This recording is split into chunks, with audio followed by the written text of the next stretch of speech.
Did you know the deadliest conflict since World War II didn't happen in Europe or Asia, but right in the heart of Africa?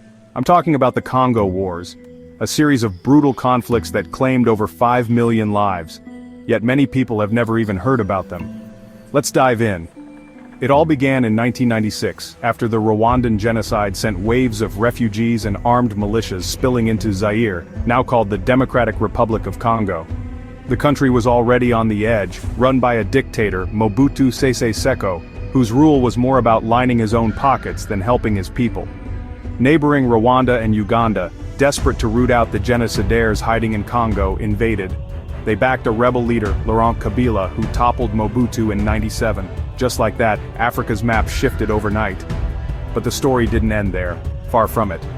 Kabila fell out with his former allies. Suddenly, Rwanda and Uganda were fighting against him, not with him. New rebel groups popped up like wildfire. Angola, Zimbabwe, Namibia, they all jumped in fighting for their own interests. The result? The so-called African World War.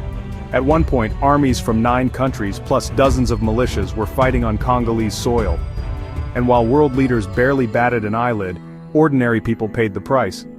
Villages were burned, children conscripted as soldiers, and sexual violence became a weapon of war.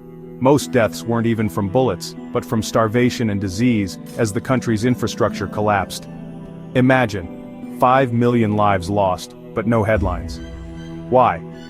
Congo is rich in minerals like gold, diamonds, and coltan, the stuff inside your mobile phone. These resources turned warlords into millionaires and gave outsiders a reason to meddle. Even after the official end of the war in 2003, fighting hasn't really stopped. Rebel groups still control parts of eastern Congo, and millions remain displaced. It's a cycle of violence, poverty, and exploitation that the world keeps ignoring. So next time you hear about wars and tragedies, remember Congo. It's not just a story of violence, it's a warning about what happens when the world turns its back. If you found this surprising, hit subscribe for more untold stories from history. I'm here to make sure these stories aren't forgotten.